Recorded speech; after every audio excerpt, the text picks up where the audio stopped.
오늘의 말씀은 말라기 3장 10절 말씀입니다.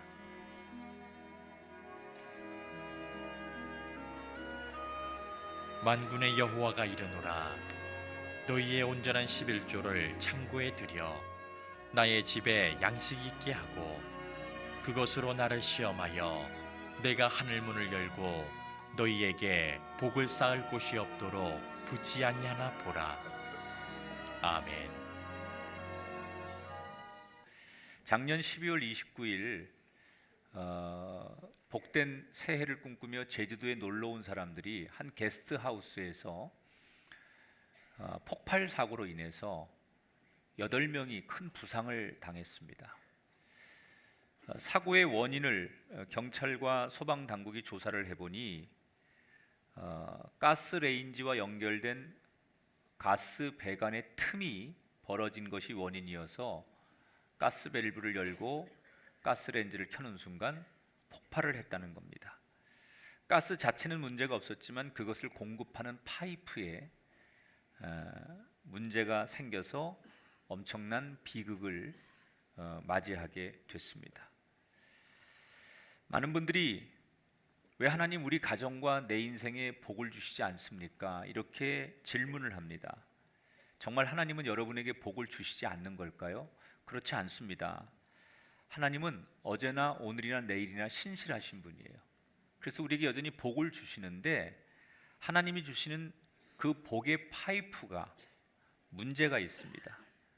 그러니까 하나님 쪽에 문제가 있는 게 아니라 그 복을 받아 누리는 내 쪽에 문제가 있는 거예요.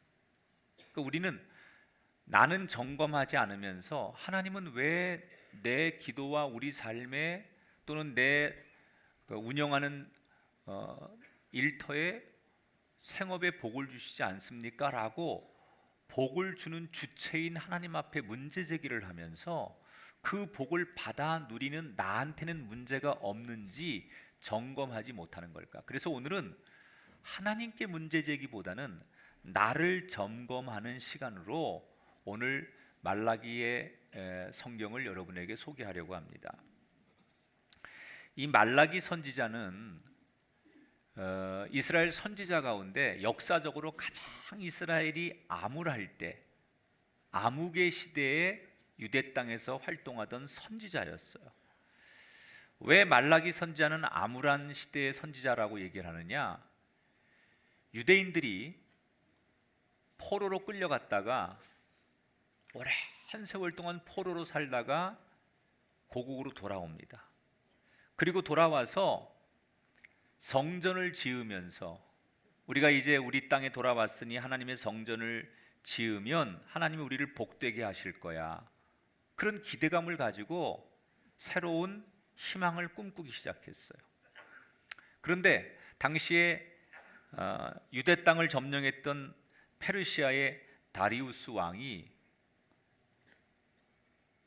이스라엘 백성들에게 더 막중한 세금을 걷어들이면서 아무리 잘 살려고 노력해도 뺏기는 게 너무 많으니까 대부분의 백성들이 빈곤에 시달리고 온 사회가 국가적인 불황에 휩싸이는 거예요. 그러니까 하나도 기대한 대로 되지 않고 되는 게 없고 먹고 사는 게 너무 힘든 세상을 보면서 사람들은 점점점 하나님의 사랑을 의심하기 시작했어요. 처음에는 포로로 돌아올 때만 해도 하나님 사랑에 감격해서 성전에 모일 때마다 기쁨의 예배를 드렸던 사람들이 아무것도 삶의 변화가 나타나지 않으니까 교회 가는 발걸음이 무거워지고 또 성전에 모여서도 억지로 예배를 드리고 그러다 보니 하나님을 뜨겁게 믿었던 사람들이 점점점 신앙에서 이탈을 하고 어떤 사람들은 이방신을 섬기는 사람도 나오기 시작합니다.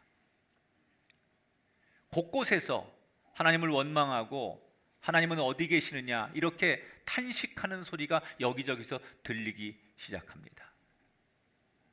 우리가 하나님의 성전만 지으면 하나님이 우리에게 많은 축복을 줄 줄 알았는데 도대체 우리가 할 일은 다 한 것 같은데 하나님은 왜 우리에게 아무런 응답이 없느냐? 하나님에 대한 불신의 소리가 온 땅에 점점점 커지고 가득해지자 더 이상 침묵할 수 없었던 하나님께서 이스라엘 백성들에게 한 사람을 부르셔서 하나님이 하시고 싶은 말씀을 전하게 하는데, 그 하나님이 부르신 사람이 바로 오늘 본문의 말라기 선지자예요. 그러니까 하나님은 말라기 선지자를 통해서 원망하고 불평하는 이스라엘 백성들에게 뭘 말씀하고 싶었느냐? 나는 너희를 여전히 사랑하고 나는 너희를 여전히 축복한단다. 나는 어제도 오늘도 내일도 너희를 축복한단다. 나는 너희를 축복하는데 왜 너희는 내가 주는 축복을 누리지 못하느냐? 내가 주는 복을 받아 누리지 못하는 너희들이여, 너희들의 믿음을 점검해 보아라. 그러면서 하나님께서 우리에게 오늘 말라기 3장에 두 가지를 점검해 봐라. 하나님은 분명히 우리에게 복을 주셨는데, 전달해 주셨는데 왜 우리가 그걸 누리지 못하는가에 대해서 나 자신 쪽에서 그것을 점검해 보라 라고 말라기 선지자를 통해서 하시는 말씀이 오늘 본문이에요. 자, 하나님이 첫 번째 뭘 점검하라고 하느냐? 왜 복을 누리지 못하는 이스라엘 백성들에게 뭘 점검하라고 하느냐? 오늘 첫 번째 주신 말씀이 1장 10절부터 13절 말씀입니다. 같이 읽어보겠습니다. 너희 중에 성전문을 닫을 자가 있었으면 좋겠도다. 너희가 또 말하기를 이 일이 얼마나 번거로운고 하며 코웃음 치고 훔친 물건과 저는 것 병든 것을 가져왔느니라. 하나님이 지적하는 첫 번째 문제는 너희들이 드리는 예배가 잘못됐다는 거예요. 뭐라고 하나님 말씀하시느냐? 그렇게 예배 드릴 바에는 성전 문을 닫는 게 낫다. 여러분, 예배의 목적이 뭡니까? 우리가 예배를 드리잖아요. 근데 예배를 드리는 목적은 하나님을 찬양하고 그 이름을 존귀케 하기 위함이 예배의 목적이에요. 그러니까 항상 어느 예배, 어디 가서 어느 교회에서 무슨 예배를 드리든 간에 예배의 가장 궁극적인 목적은 하나님을 찬양하는 거예요. 그리고 그분의 이름을 존귀하게 해드리는 게 예배의 목적이에요. 그런데 지금 하나님 뭐라고 말씀하시느냐? 하나님을 존귀하게 찬양하는 게 아니라 오히려 하나님이 수모를 느낀다는 거예요. 이스라엘 백성들이 드리는 예배를 받으시면서 수모를 느끼고 분노를 느끼신다는 거예요. 왜? 그들이 드리는 예배가 너무 엉터리 예배라는 거예요. 도대체 무슨 예배를 어떻게 드렸길래 하나님이 이스라엘 백성들이 드리는 예배를 엉터리 예배, 너희들의 예배를 내가 보고 있으면 분노가 느껴지고 내가 마치 수모를 당하는 느낌이 드는구나 라고 하나님께서 한탄하실 만큼 이스라엘 백성들은 무슨 예배를 어떻게 드린 걸까? 제사장들이 반론을 제기하죠. 하나님 무슨 소리입니까? 우리는 아침과 저녁으로 하나님 앞에 상번제를 드리고 또 안식일이 되면 율법에 나와 있는 절차를 지켜서 안식일을 지켰고, 절기가 되면 하나님 가르쳐 주신 율법대로 꼬박꼬박 절기 예배를 드렸는데 왜 하나님 우리 예배가 문제가 있다고 하는 겁니까? 우리가 예배를 안 드린 게 아니고 우리는 열심히 예배를 드리고 예배를 참석했는데 도대체 우리 예배를 왜 그렇게 부정적으로 엉터리 예배라고 보시는 겁니까? 이렇게 제사장들이 따집니다. 자, 이스라엘 백성들, 제사장들 말이 맞아요. 그들은 하나님 앞에 정해진 대로 예배했습니다. 그런데 뭐가 문제냐? 여기 오늘 성경에 조금 전에 읽은 성경에 보면 하나님 앞에 예배할 때 대표적으로 그들이 하나님 앞에 제물을 갖고 나가는데, 예물을 갖고 나가는데 병든 양, 못 쓰는 양, 이런 양들을 제물로 갖고 나왔다는 거예요.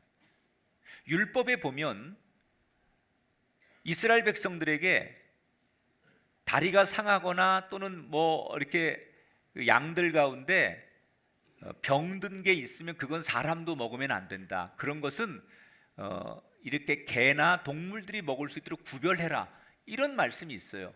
그런데 하물며 하나님 앞에 드리는 제사를 위해 드리는 양들을 가져 나가는데 병들고 뭐 못 쓰는 양 이런 것들을 가지고 나갔다는 거예요. 또 왜 이스라엘 백성들은 하나님 앞에 그런 양들을 데리고 나갔느냐? 13절에 중요한 표현이 하나 있어요. 뭐라고 성경에 써 있느냐? 이 일이 얼마나 번거로운고. 예배를 드리고 하나님 앞에 나가서 자기들이 제사를 드리는 이 자체가 어느 날부터 실증이 나고 짜증이 났다는 거예요.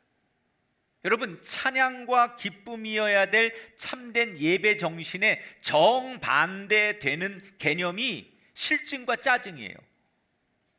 그러니까 예배 드리는 게 어느 날부터 별로 흥미가 없고 기쁨이 없는 거예요. 그래서 예배를 드리러 가긴 가지만 성전에 갈 때 그냥 손에 집히는 대로 아무렇게나 예물을 들고 나갔다는 거예요.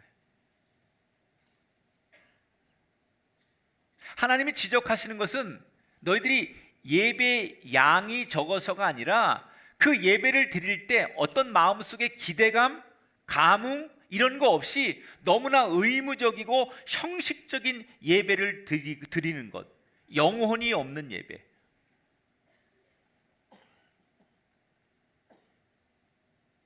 우리가 여러분 사람과 대화할 때 어떤 사람들의 그 대화를 가만히 이렇게 해보면 영혼 없이 대답하잖아요.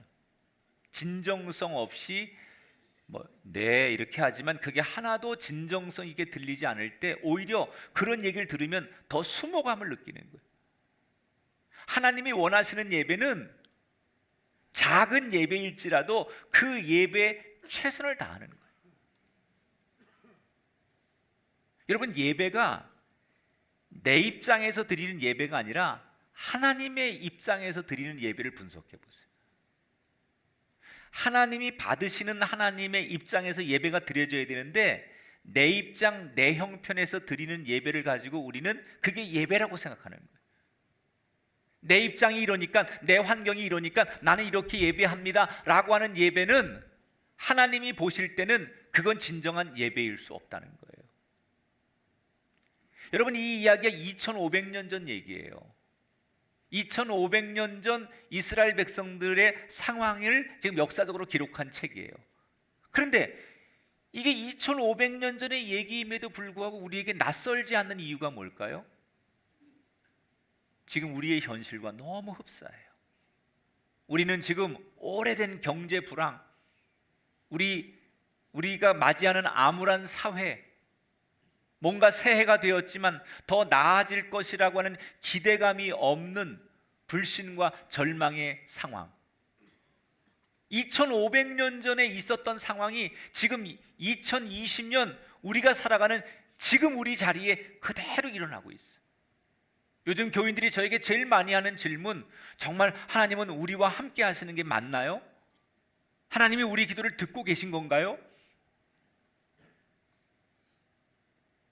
그렇게 많은 질문을 하는 사람들에게 하나님이 다시 그런 사람들에게 되묻는 질문이 있어요. 내가 너희의 기도를 듣느냐 묻기 전에, 내가 너희와 함께 하느냐라고 묻기 전에 지금 너의 예배를 점검해 봐라. 그러니까 하나님이 바라시는 예배를 드려야 되는데 내가 원하는 예배를 드리는 거예요. 여러분, 주어가 바뀌어야 돼요. 하나님이 바라시는 예배. 따라합시다. 하나님이 원하시는 예배. 여러분, 그 예배의 주인공이 되시기 바랍니다. 그냥 내가 원하는 예배, 나한테 좋은 예배가 아니라 하나님이 바라시고 하나님이 원하시는 예배를 드려야 된다는 거예요. 하나님이 바라시는 예배는 뭐냐? 화려한 퍼포먼스가 아니에요. 몇 사람이 모이느냐, 어느 곳에 모였느냐, 그게 중요하지 않아요. 모인 사람들의 마음에 하나님을 향한 최선의 예배를 원하신다는 거예요. 예수님 시대의 한 여인이 2렙돈을 헌금함에 넣었어요. 우리 돈으로 따지면 지금 환산하면 1,000원도 안 돼요. 그런데 예수님이 당시에 그거보다 수천 배, 수만 배 더 헌금하는 사람들이 헌금을 다 제껴놓고 이 여인이 드린 동전 한 입의 헌금을 최고였다라고 말했어요. 왜 그래요? 누가복음 21장 4절에 보면 그 이유를 설명하죠.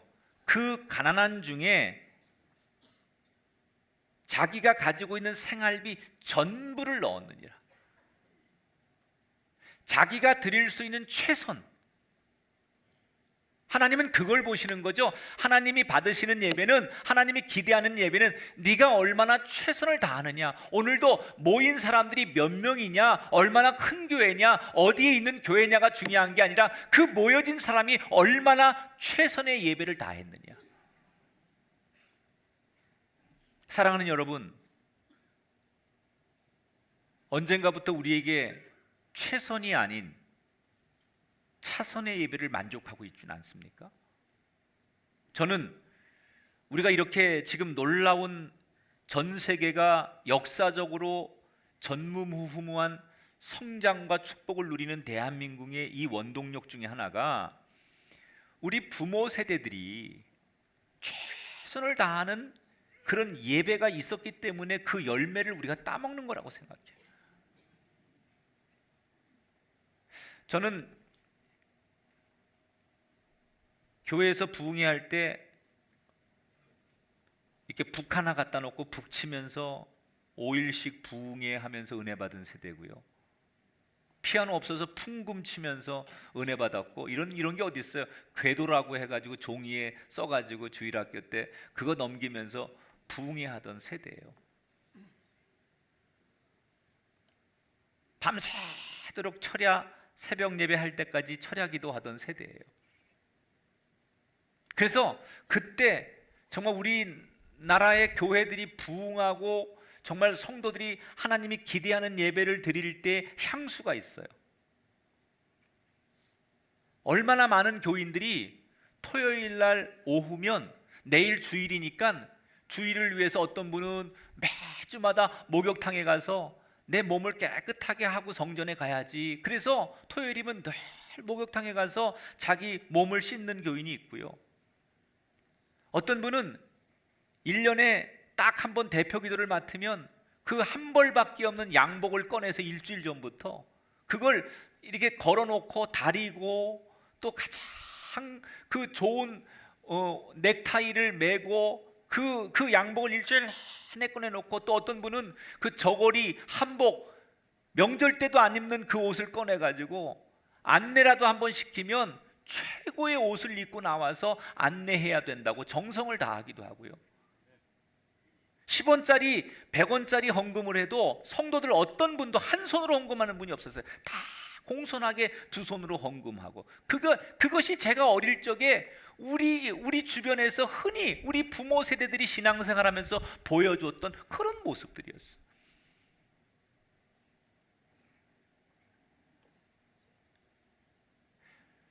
생각해보면 지금 현대인들이 생각해보면 굳이 그럴 필요가 있을까? 그렇게 너무 형식적일 필요가 있을까? 근데 왜 그분들이 그때 그랬을까요? 그건 누구한테 보이려고 하는 게 아니라 하나님 앞에 최선을 다하고 싶은 마음이 있었기 때문에 그런 거예요. 마음이 있으니까 그렇게 행동이 우러나오는 거예요.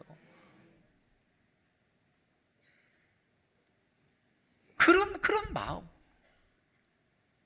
그 최선을 다하는, 비록 배우지는 못했고 넉넉하거나 여유롭진 않았지만 그 애틋한 마음들이 있었던 우리의 믿음의 선배들이 쌓아놓은 그 영적인 열매들을 우리가 지금 따먹으면서 이렇게 부요함을 한국교회나 우리 사회가 누리고 있다는 거예요. 이제 우리 차례예요. 살기가 왜 이리 힘들다고, 도대체 하나님은 어디 계시냐고 원망하기 전에 왜 하나님은 내 기도에 응답 안 하시고 우리 가정에 왜 하나님 넘치도록 채우시지 않냐고 묻기 전에 하나님 우리에게 질문하시는 내용을 가슴에 새기세요. 내 예배를 점검해 보세요. 하나님은 영혼 없는 예배를 안타까워하세요. 영혼 없는 예배. 절대로 여러분 우리처럼 교회가 커지면 이게 큰 게 함정이 될 수 있어요. 이 화려함이 함정이 될 수 있어요. 숫자가 많은 게 이게 독이 될 수 있어요.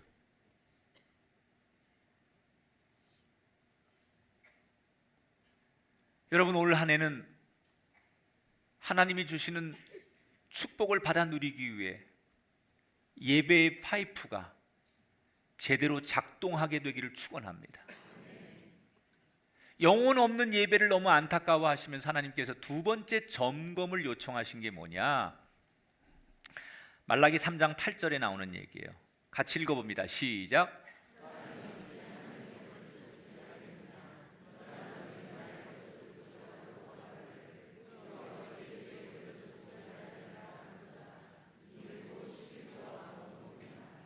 자, 하나님이 두 번째 지적하시는 문제가 11조 문제였어요.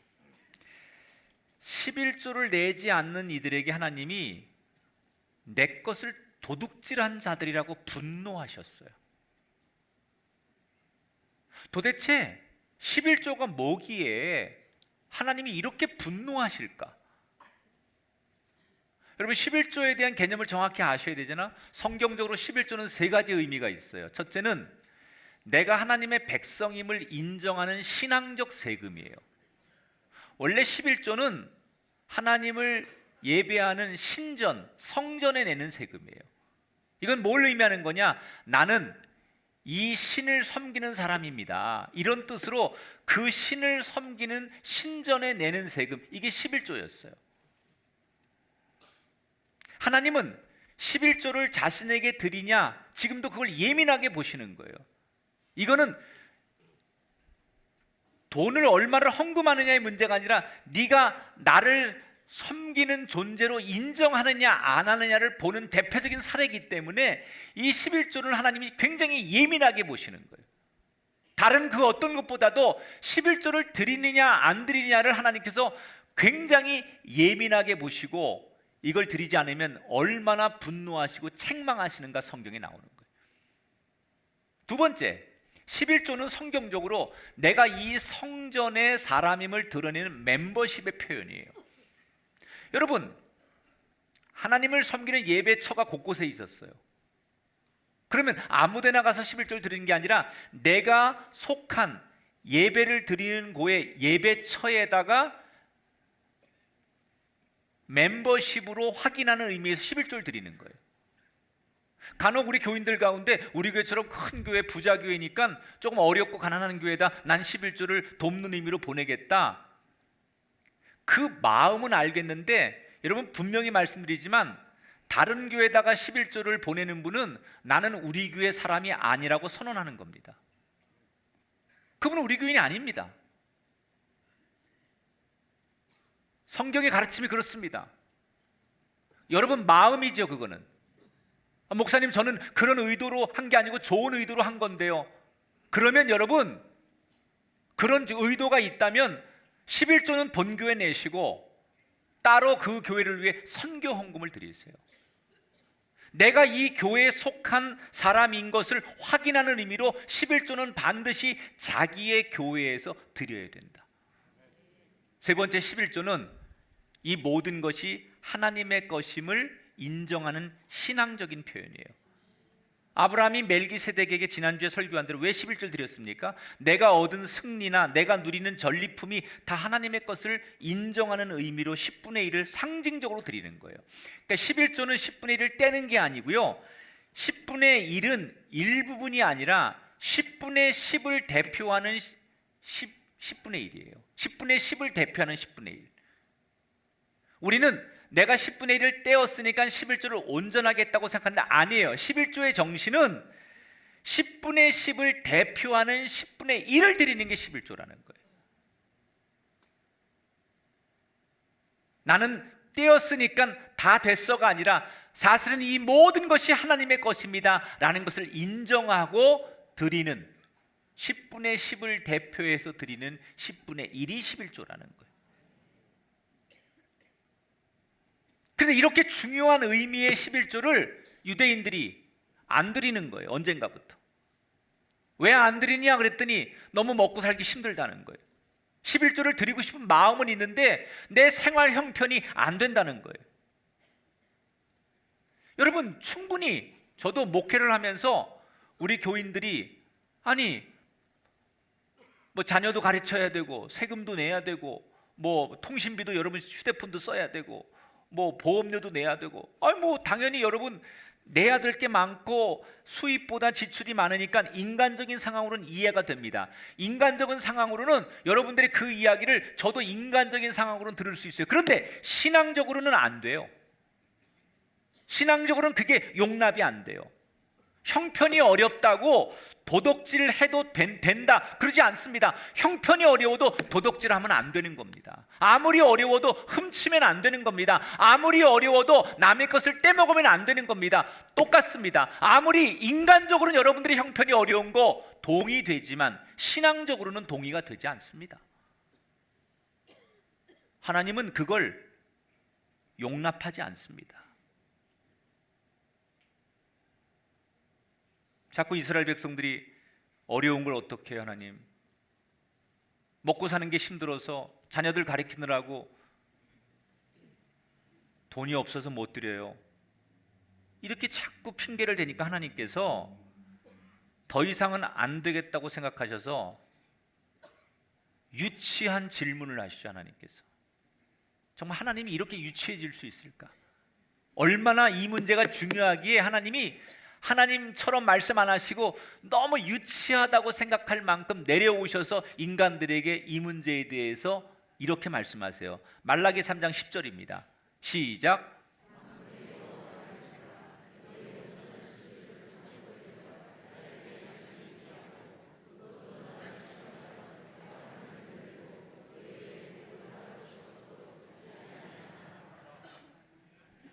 무슨 얘기예요?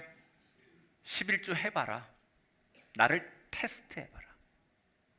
여러분, 하나님이 정말 성경 66권에 이렇게 유치하시게 표현하신 적이 있습니까? 자신을 진짜 가장 인간의 유치한 모습까지 내려오셔서 이 문제를 사람들에게 하나님께서 설명하시고 설득하는 거예요. 하나님이 얼마나 이 문제에 대해서 확고하고 자신이 있으면 나를 테스트해봐라. 너희가 믿음을 갖고 행해봐라. 내가 너희에게 복을 주는지 안 주는지 너희가 스스로 시험해봐라. 하나님 자신 있다는 얘기예요. 반드시 그렇게 하겠다는 얘기예요. 문제는 우리가 그런 하나님을 믿지 못해서 11조를 여전히 드리지 못하니 하나님과의 영적인 파이프가 막혀서 하나님이 계속 하늘에서 부어주시는 복을 우리 삶에 누리지 못하는 거예요. 여러분, 작년과 재작년과 지나온 삶과 다르게 사셔야 돼요. 내가 노력하는 것 이상의 하나님의 은총의 복, 하늘의 복을 누리셔야 돼요. 하나님이 여러분에게 안 주셔서 못 누리는 게 아니라 내가 하나님이 주시는 것을 지금 받지 못하는데 그게 뭐냐? 하나님의 축복과 나의 삶을 연결하는 11조의 영적 파이프가 연결되어 있지 않다는 거예요.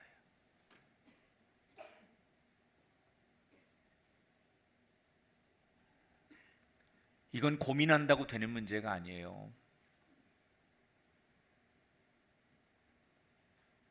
여러분들이 갈등한다고 되는 문제가 아니에요.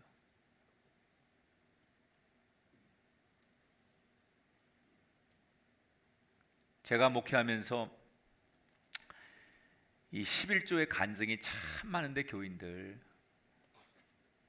정말 11조를 통해서 축복을 받은 교인들의 살아있는 간증 얘기가 너무 많은데요. 제가 개척할 때 지금 잊지 못하는 한 젊은 부부가 있었어요. 하루는 주일 예배를 마쳤는데 아내 되는 젊은 집사가 저를 찾아오더니 다짜고짜 펑펑 우는 거예요, 제 앞에서. 그러니까 목회 경력도 얼마 안 된 저에게 오셔가지고 목사님 어떻게 하면 좋냐고 막 펑펑 우는 거예요. 그러니까 왜 그러냐라고 이제 얘기를 해보니까 이 젊은 부부가 얼마 전에 쌍둥이를 낳았어요. 그런데 남편이 벌어오는 수입은 그대로예요. 갑자기 쌍둥이를 낳아서 애들을 둘 키우다 보니 뜻하지 않는 생활고에 부딪힌 거예요. 그런데 어느 달에 수입을 계산해 보니까 아이들 분유값 빼고 애들한테 들어갈 비용 빼고 생활비가 단 한 푼도 안 남는 거예요. 그래서 이 부부가 며칠 동안 막 고민을 하는 거예요. 뭘 고민하냐? 이번 달 11조만 안 내면 한 달을 버틸 수 있는 거예요. 그러니까 11조를 내면 아무 생활비가 없는 거고 11조를 안 내면 딱 한 달 정도 버틸 수가 있는데 이걸 11조를 내야 되느냐 말아야 되느냐를 가지고 이 부부가 고민을 하는 거예요. 그러다가 뭐라고 결론을 냈느냐? 그래도 하나님 거니까 드려야 된다. 하나님이 책임지시는 거니까 드려야 된다. 그리고 정말 세상적으로는 대책 없이 11조를 덜렁 드려버린 거예요. 자, 믿음으로 드리기는 했는데 막상 드리고 나니까 현실적으로 너무나 두려운 거예요. 그날 헌금을 해놓고 집에 돌아가려니까 현실적으로 너무 무서운 거예요. 그래서 와가지고 내 앞에서 어떻게 하면 좋냐고, 믿음으로 하나님 앞에 11조 드렸는데 당장 돌아가면 한 달 동안 생활비가 한 푼도 없는데 어떻게 하면 좋냐고, 목사님 우리 가정 위해서 기도해달라고 울면서 매달리는 거예요.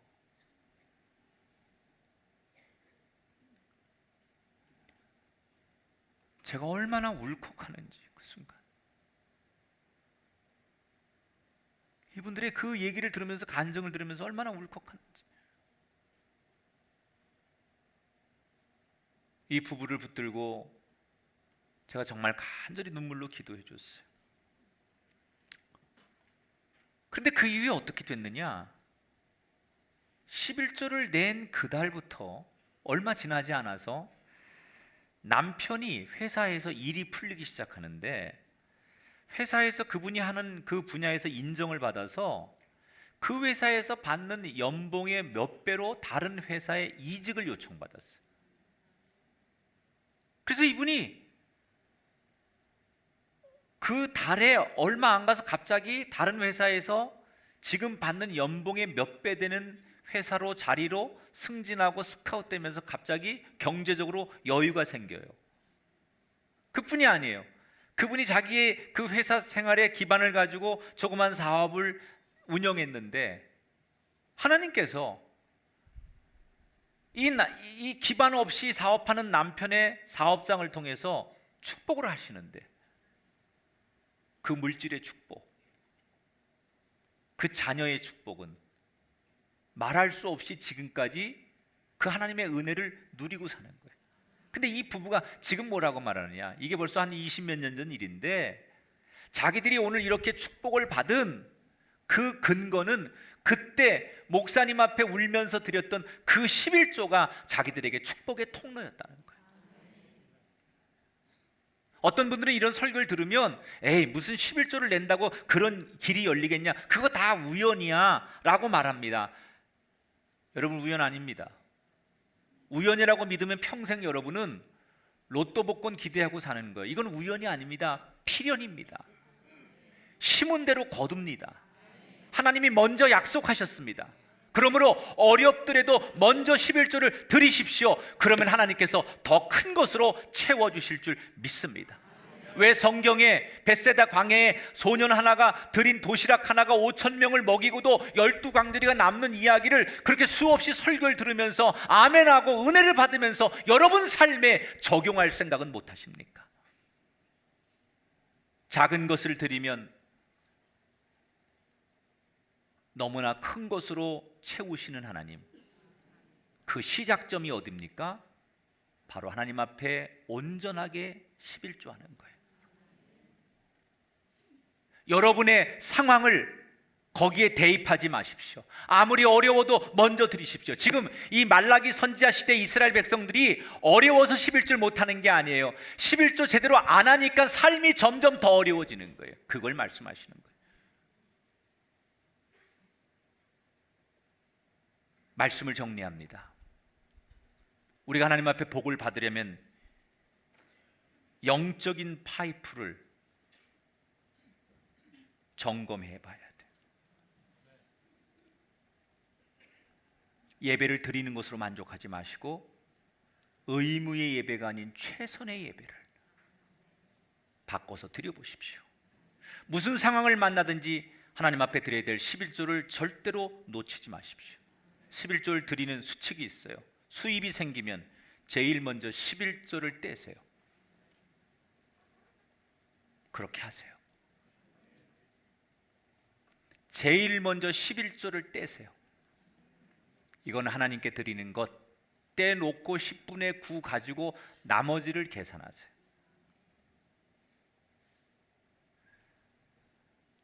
온전한 11조라는 게 뭘까요? 여러분, 내가 벌어들이는 수입은 사적인 영역이에요.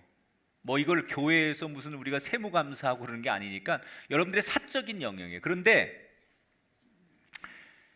이건 조금 사업을 하는 분이나 수입이 많은 분들이 조심해야 될 부분이라고 생각해요. 월급을 타는 사람들은 그래도 비교적 그 월급에서 어렵지만 11조가 정확하게 계산이 될 수 있는데, 수입이 많아지거나 수입이 높아지면 다른 사람보다 몇십 배, 몇 배 복을 받는 거잖아요. 그런데 이게 액수가 많아지면 자기가 11조를 드리는 그 액수를 임의대로 조작하는 거예요. 이건 조작하는 거예요, 여러분. 하나님이 주신 정직한, 온전하게 안 하고 내가 조작하는 거죠. 이거 내가 이 규모가 크니까 이렇게 드릴 수는 없지. 그래서 나름대로 자기가 합리화하는 거예요. 이만큼을 드려도 일반 성도들이 드리는 것만큼 내지는 그것보다 많이 드리는 거니까 나는 이렇게 하면 돼 라고 조작하는 거예요. 그러면 이건 뭘 말하는 거냐? 온전한 11조가 될 수 없어요. 하나님이 다른 사람보다 물질의 복을 그만큼 몇십 배를 더 주셨다면 그 몫을 감당해야 되는데 내가 인위적으로 조작하는 거죠. 조금 전에 말했던 말라기에 나오는 병들고 못 쓰는 양들을 하나님 앞에 제사의 제물로 가져갔던 이스라엘 백성들을 하나님이 책망하셨던 거하고 뭐가 달라요? 나는 드리는 거예요. 드리지만 그건 하나님의 입장에서 받으실 만한 11조가 되지 않는 거예요.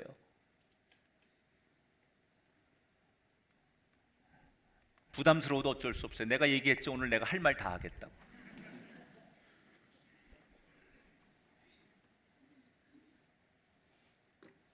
목사를 위해서가 아니에요, 여러분. 저는 교회에서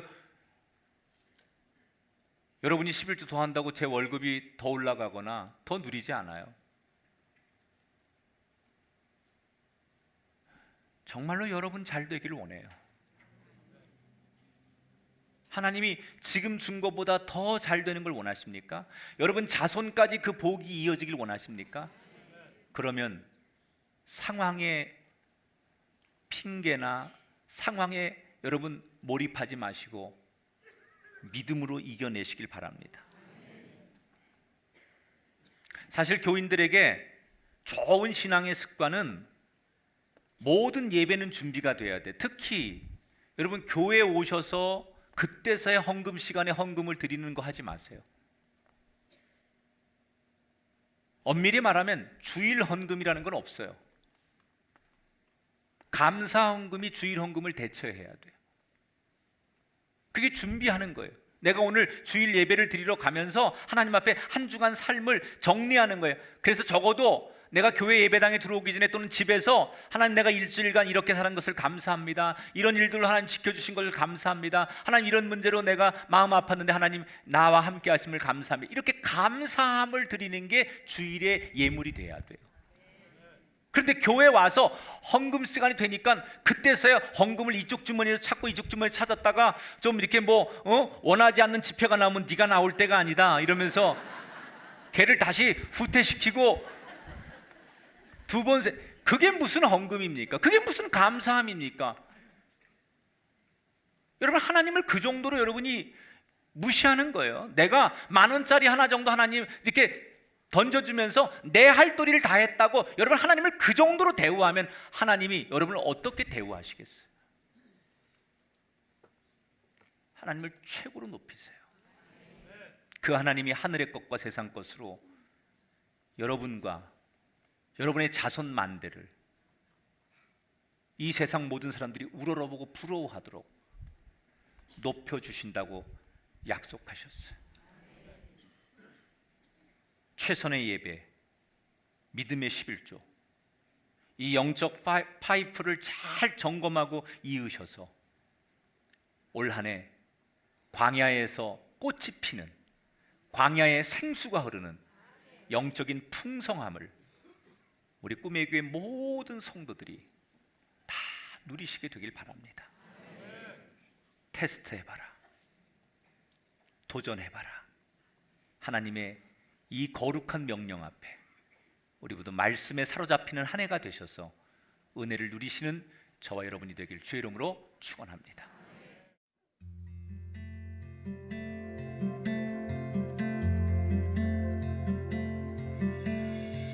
나와 같이 너를 전하가자. 한 번도 가본 적 없는 바다로 언젠가 넌 꿈을 꿨잖아. 저 바다에서 너를 찾네.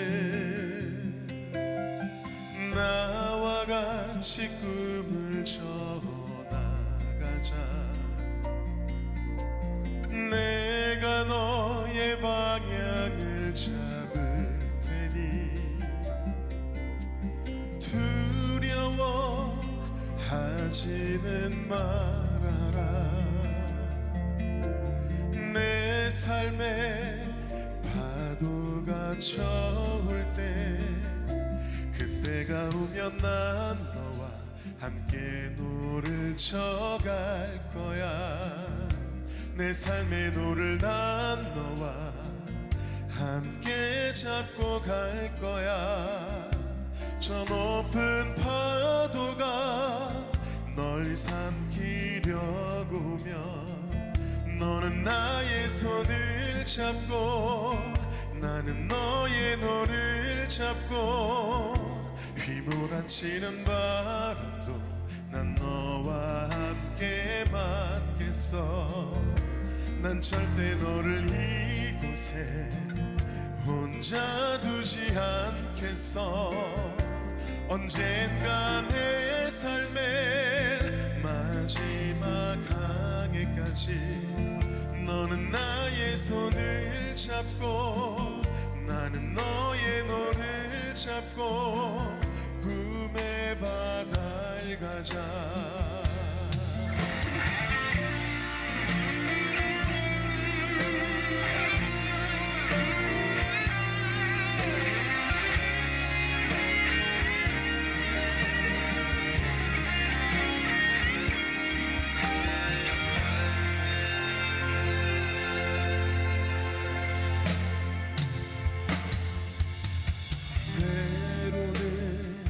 상상도 못했던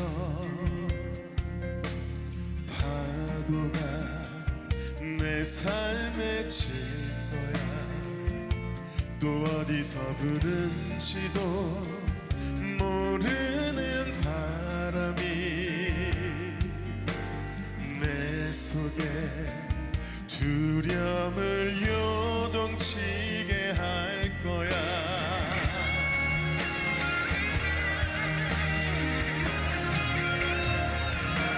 그때가 오면 난 너와 함께 노를 져갈 거야.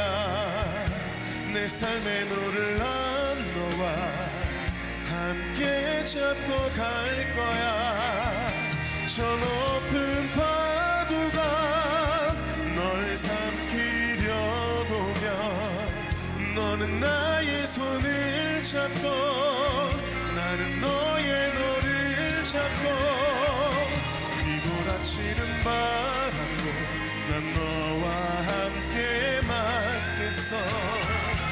난 절대 너를 이곳에 혼자 두지 않겠어. 언젠가 내 삶의 마지막 항해까지 너는 나의 손을 잡고 나는 너의 눈을 잡고 꿈의 바다를 가자.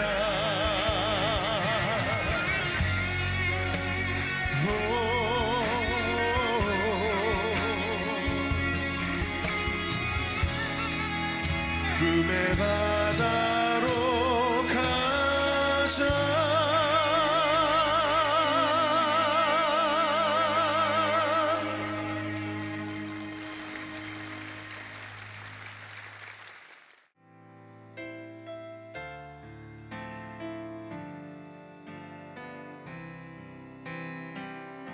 주님 내가 여기 있사오니 나를 보내소서. 나의 맘 나의 몸 주께 드리오니 주 받으옵소서. 주님 내가 여기 있사오니 나를 써 주소서. 가진 것 모두 다 주께 드리오니 주 받으옵소서. 할렐루야.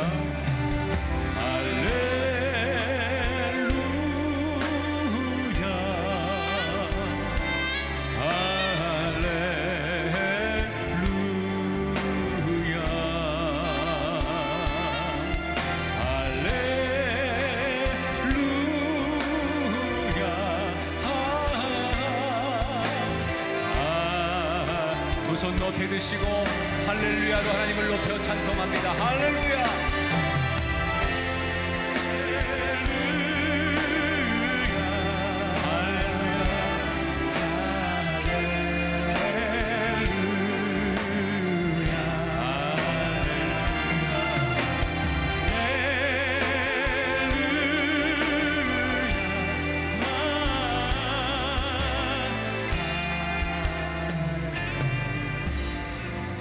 나를 받으옵소서.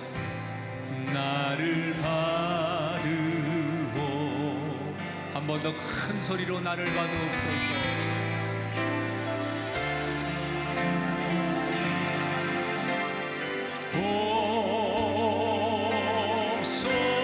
옵소서. 하나님 영광 받으시고 반드시 말씀대로 누리는 한 해가 되게 하여 주시옵소서. 할렐루야. 아멘. 두 손 가슴에 얹고 기도합니다. 2020년 열어주셔서 감사합니다. 복 많이 받고 풍성하고 넉넉한 한 해 되게 하시고 슬픈 일, 절망의 일보다 기쁘고 감사한 일이 넘치는 한 해 되게 하여 주옵소서. 우리 자신을 먼저 돌아보며 한 해를 출발합니다. 의무로 예배를 드리는 어린아이의 신앙을 벗어나게 하시고 더 큰 은혜를 기대하며 최선의 예배자들이 되게 하옵소서. 하나님의 것을 구별하지 못했던 저희를 돌아보게 하시고 작은 것을 드릴 때 큰 것으로 채우신다는 약속을 믿게 하시고 하나님의 것을 먼저 구별하여 11조 드리는 한 해 되게 하셔서 만문의 노예가 되지 않게 하시고 믿음으로 만문을 이기는 저희가 되게 하여 주옵소서. 지난 한 주간 주신 은혜 기억하고 있습니다. 다음 한 주간 주실 은혜를 기대합니다. 이 시간 주일을 맞이해서 하나님 앞에 우리의 마음과 정성으로 11조의 물 감사의 물 드립니다. 주님 받으시고 이것이 한없는 하나님의 사랑으로 이 땅의 복음과 가난하고 또는 어려운 이웃들에게 쓰여지게 하시고 우리의 자녀들의 미래를 위해 쓰여지는 선교의 예물 되게 하여 주옵소서. 드림 키즈 빌리지가 천문을 열었습니다. 더 많은 아이를 품는 주님의 품이 되게 하시고 하나님 기뻐하시는 복된 집이 되게 하여 주옵소서. 내일부터 있을 나가자 특별 새벽기도 가운데 성령이 함께 하셔서 참석하는 모든 성도들 문제가 해결되게 하시고 질병이 떠나가게 하시고 하나님의 기적을 맛보게 하여 주옵소서. 이제는 성부와 성자와 성령 삼일체 하나님께서 금년 한 해를 힘차게 출발하는 우리 성도들 위해 함께 하시기를 축원하옵나이다. 아멘.